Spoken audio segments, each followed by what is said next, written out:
Students, welcome to IGNOU Elite YouTube channel. In these channels, we are providing classes for 11 and 12 economies for CHSE, Odisha and CBSE boards.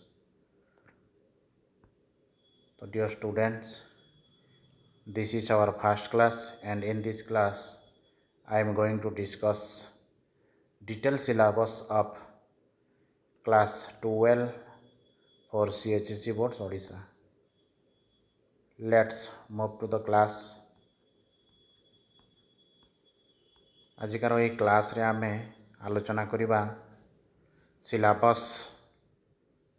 Detail syllabus of +2 second years arts economics paper एथिरे तुम मानकर elementary micro and macro economics मिसिक अछि 8 गोटी unit रे विभक्त होई अछि एवं एई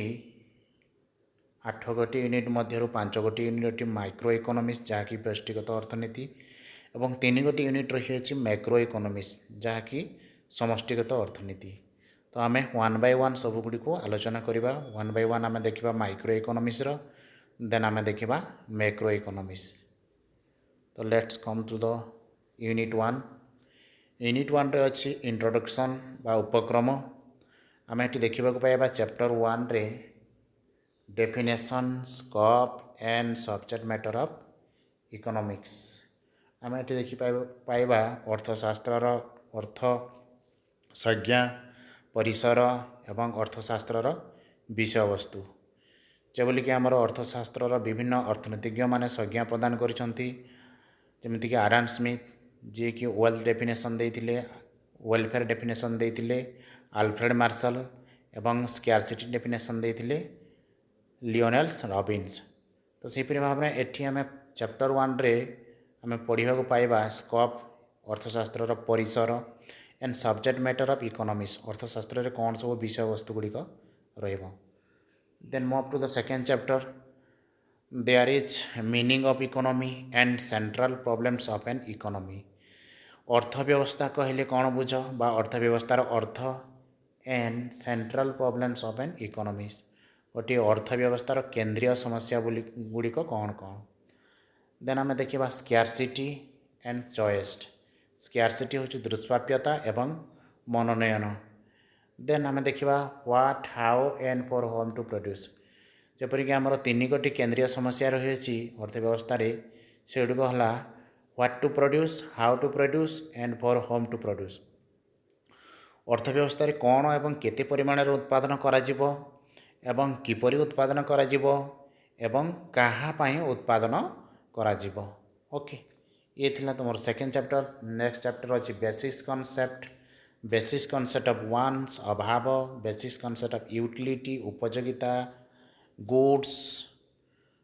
हूँ द्रव्य गुड़िक देन वैल्यू मूल्य प्राइस है दर एंड वेल्थ है संपद। आम जानिछु पिला माने वांट्स कहले अभाव द्रव्य और सेवा गुड़िक प्राप्ति बा प्राप्ति करने को इच्छा को कहा जाए अभाव बा वांट्स जमीक यूटिलिटी कौन यूटिलिटी क्या कहा जाए द्रव्य बा सेवा गुड़िकर अभाव पूरण कर क्षमता को यूटिलिटी कहा जाए ओके। देन आम सेकेंड यूनिट देखा सेकेंड यूनिट अच्छी कंजम्पशन एंड डिमांड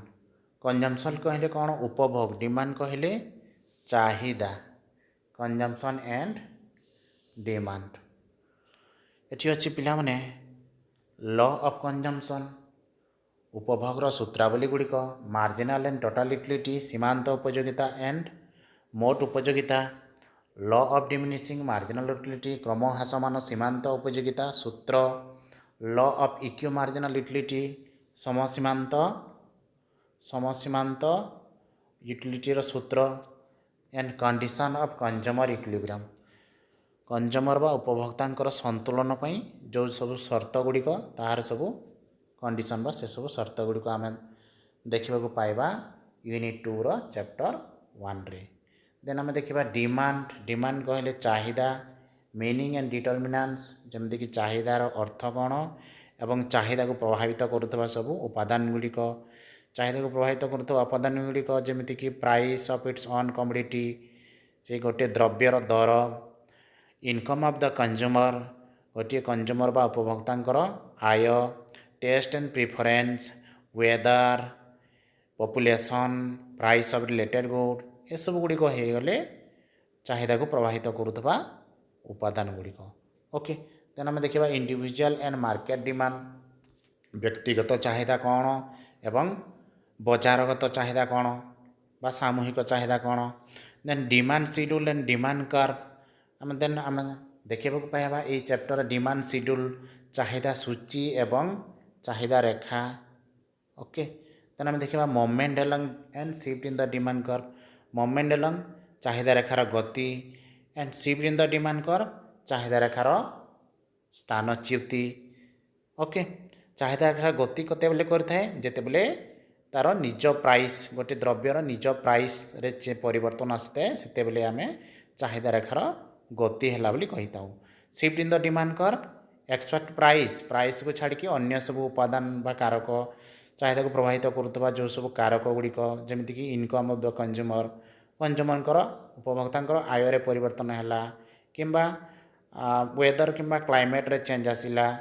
किंबा प्राइस ऑफ रिलेटेड गुड्स रे परिवर्तन आसिला किंबा पॉपुलेशन रे परिवर्तन आसिला ये सब गुड़िक परिवर्तन हेले चाहिदा रेखा शिफ्ट करि थाए ओके राइट वार्ड शिफ्ट करि थाए एवं लेफ्ट वार्ड शिफ्ट करि थाए तेन आम देखा price elasticity of demand price elasticity demand कहले कौन चाहिदार दर स्थितितापकता कॉन्सेप्ट एंड डिटरमिनेंट चाहिदार दर स्थितितापकतार अर्थ कौन बा चाहिदार दर स्थितितापकता कहले कौन बुझ एवं इन इट्स डिटरमिनेंट चाहिदार दर स्थितितापकता को परिमाप करुवा बा प्रभावित करुवा उपादान बा कारक गुड़िक measurement of price elasticity demand को मेजर केमिति करा जाए जमीती कि दुई गोटी मेथड अच्छी आमर ये प्राइस इलास्टिसिटी डिमांड को मेजर करने percentage and geometric method percentage method कौन percentage change in quantity demand due to percentage change in price okay then आम देखिपर relation of price elasticity demand with total expenditure बा मोट परिबह सहित चाहिदार दर स्थितितापकतार कौन सब संपर्क रही okay then move to the third unit अच्छी पिला माने तो मानकर प्रोडक्शन थर्ड यूनिट अच्छी प्रोडक्शन बा उत्पादन कहले कौन बुझ meaning of production function short run and long run ये आम देखा पाया पिला माने प्रोडक्शन अर्थ कौन प्रोडक्शन फंक्शन कौन उत्पादन फलन कौन एवं short run and long run short run production function and long run production function स्वल्पकालीन उत्पादन फलन एवं दीर्घकालीन उत्पादन फलन ये आम देखा पाइबा total average and marginal product मोट उत्पाद हाराहारी उत्पाद एवं सीमांत उत्पाद तेन अच्छी law of variable proportion and return to factor ये पिला माने तुम शॉर्ट रन प्रोडक्शन फंक्शन जो अच्छी आम केवल +2 सेकेंड ईयर रे आम पढ़ा शॉर्ट रन प्रोडक्शन फंक्शन जहाँ को कहुए लॉ ऑफ वेरिएबल प्रोपोर्शन बा परिवर्ती अनुपात सूत्र okay then move to the next unit IV रे अच्छी तो मानकर cost revenue and supply cost कहले परिव्यय मनी एंड रियल कॉस्ट मौद्रिक परिव्यय कौन एवं वास्तव परिव्यय कौन implicit and explicit cost implicit लुकायित परिव्यय एक्सप्लिसिट दृश्यमान परिव्यय फिक्स कॉस्टा सब बोले फिक्स परिव्यय जोटा कि आमर ओके वेरिएबल कॉस्ट परिवर्ती परिव्यय total average and marginal cost in the short run and their relationship एटी आम गोटे आउ पढ़ा कौन पाइबा टोटाल कॉस्ट कौन मोट परिव्यय कौन एवरेज परिव्यय कौन बा हाराहारी परिव्यय कौन मार्जिनल कॉस्ट सीमांत परिव्यय and the short run and their relationship स्वल्प काल एमान भितर रही सबू संपर्क गुड़ी को आम पढ़ा ओके देन आम देखा रेवेन्यू कहले आय total average and marginal revenue and their relationship एठी आम देखा पे टोटाल रेवेन्यू कौन मोट आय कौन एवरेज रेवेन्यू कौन बा हाराहारी आय कौन मार्जिनाल रेवेन्यू कौन बा सीमांत आय कौन एंड देयर रिलेशनशिप आम देखा ये यूनिट रे basically total marginal and average revenue रो रिलेशनशिप ओके देन आम देखा सप्लाई सप्लाई कहले जगाण meaning and law of supply जगाणर अर्थ एवं जगाण सूत्र आम जमी जाचु पे चाहिदा सूत्र से भाव में एठी जगाण सूत्र आम पढ़ा देयर इज डायरेक्ट रिलेशनशिप और positive relationship between price and quantity supply okay then आम नेक्स्ट यूनिट देखा यूनिट भी रे पिला माने अछि तो मानकर मार्केट बा मार्केट स्ट्रक्चर बा बजार जहाँकि अच्छी चैप्टर 1 रे अच्छी meaning and forms of market बजार कहले कौन बुझ बा बजार अर्थ एवं फॉर्म्स ऑफ मार्केट मार्केट रो आकृति बा बजार आकृति एठी हम देखिबा प्योर एंड परफेक्ट कंपटीशन शुद्ध एवं पूर्ण प्रतियोगितामूलक बजार okay price determination under perfect competition रे किबली भाव में दर निर्धारण हेबो बा पूर्ण प्रतियोगितामूलक बजार रे दर निर्धारण and effect of shift in demand and supply जदि डिमांड एवं सप्लाई शिफ्ट करुची ताहले प्राइस एवं क्वांटिटी डिमांड क्वांटिटी सप्लाई उपरे कौन इफेक्ट बा तार प्रभाव पड़ुची से गुड आम पढ़ा ये मार्केट चैप्टर रो मार्केट यूनिट रो चैप्टर 1 रे ओके देन चैप्टर 2 रे अछि meaning and feature of monopoly monopoly कहले एकाधिकार बजार रो अर्थ कौन एवं ताहार वैशिष्ट्य गुड़िक पढ़ा आम चैप्टर 2 रे देन पढ़ा आम मोनोपोलिस्टिक कंपटीशन कहले कौन एकाधिकारी बजार एंड ओलिगोपोली कतिपयाधिकारी बजार ओके ये आम मार्केट स्ट्रक्चर कौन सब पढ़ा प्योर कंपटीशन कौन परफेक्ट कंपटीशन कौन price distribution under perfect competition शुद्ध कंपटीशन शुद्ध बजार कहले कौन पूर्ण प्रतियोगिता बजार कहले कौन ये आम देखा मोनोपोली मार्केट कहले कौन जमती कि आमर एग्जांपल फॉर आम इंडिया रे मोनोपोली मार्केट गोटे हूँ इंडियन रेलवे जमती कि मोनोपोलिस्टिक कंपटीशन कहले कौन एकाधिकारी बजार कहले कौन एंड ओलिगोपोली कौन बजार क्या कहुए जो बजार रे फ्यू सेलर शांति किंतु लार्ज नंबर ऑफ बायर थांती मोनोपोली मार्केट कौन जो मार्केट रे केवल जड़े मात्र विक्रेता थांती जड़े मात्र सेलर थांती एवं बहुत जन क्रेता थांती बा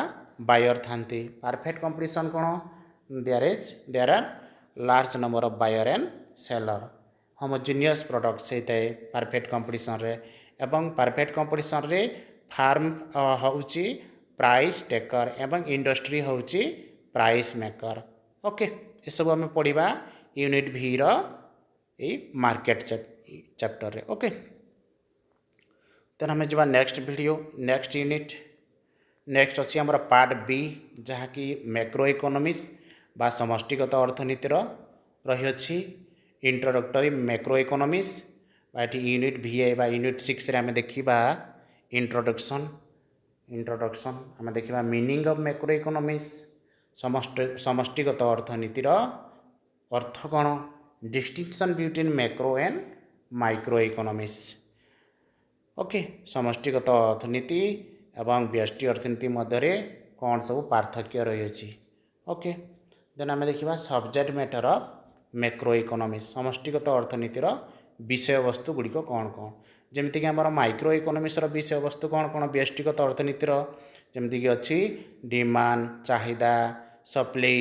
जगाण देन आमर जड़े उपभोक्ता किपरि भाव में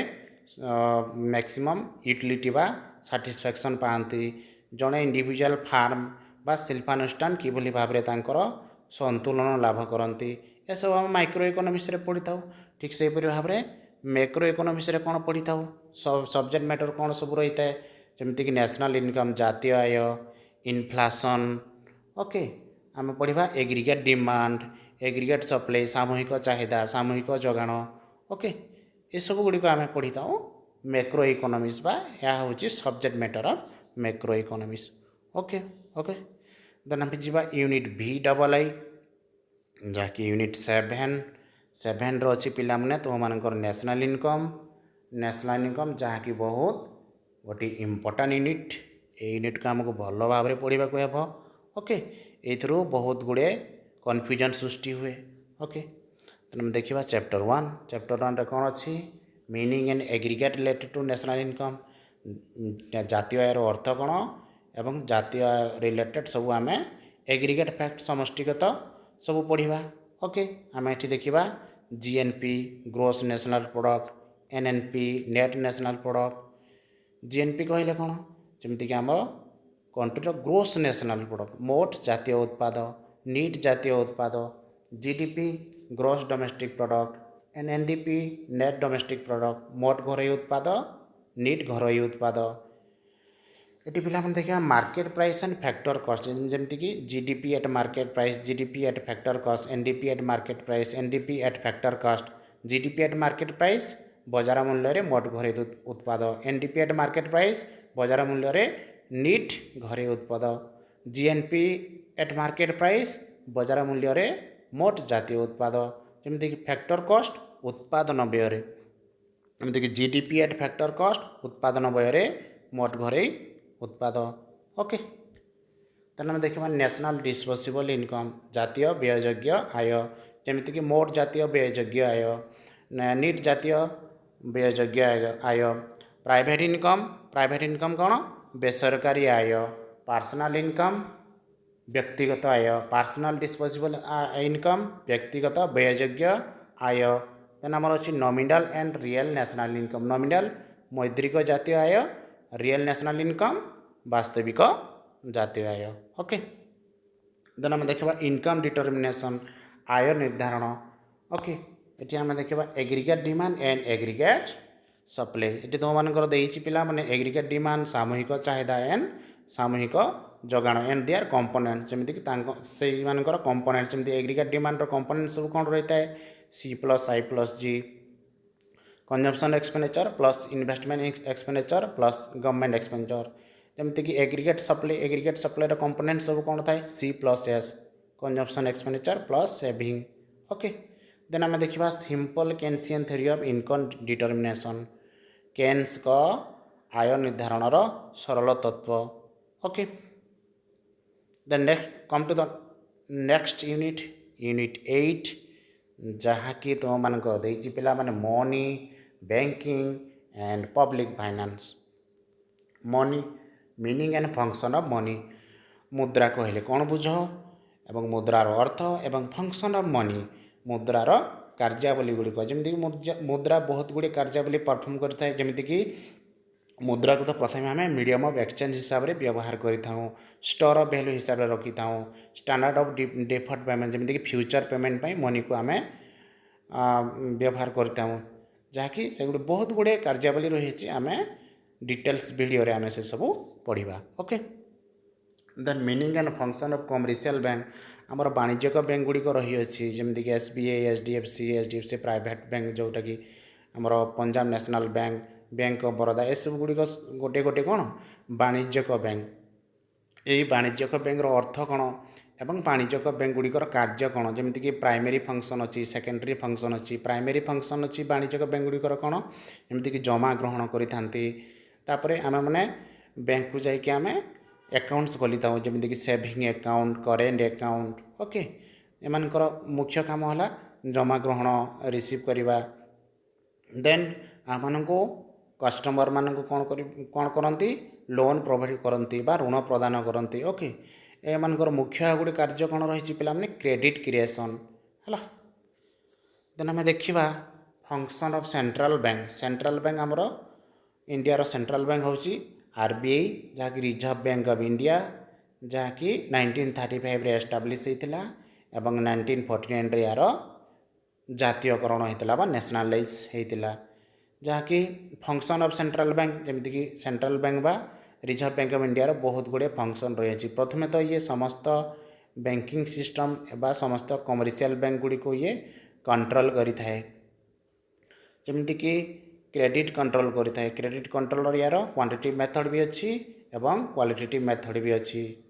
ओके यार मुख्य काम होची अन्य सब बैंक गुड़ी को ऋण प्रदान करि थाए एवं अन्य सब बैंक गुड़ी को कंट्रोल करि थाए एवं या को सेति पे कहा जे lender of the last resort. Okay then हमें देखिबा meaning of public finance and difference between public and private finance. हमें देखिबा मीनिंग ऑफ पब्लिक फाइनेंस राष्ट्र वित्त difference between public and private finance. राष्ट्र वित्त एवं प्राइवेट फाइनेंस घरोई वित्त राष्ट्र वित्त और घरोई वित्त मध्य कौन पार्थक्य रही है difference between public and private finance. Okay then आम देखा budget meaning and objective. Budget कौन बजेट्र अर्थ कौन बजेट्र मुख्य लक्ष्य कौन balance and unbalance budget and surplus and deficit budget. Okay आम देखा पाइबा बैलेंस बजेट कौन अनबैलेंस बजेट कौन ओके समतुल बजेट कौन असमतुल बजेट कौन सरप्लस बजेट माने बलका बजेट डेफिसिट बजेट कहले नियंटिया बजेट। ओके ये सब आम पढ़ा यूनिट 8 मनी बैंकिंग एंड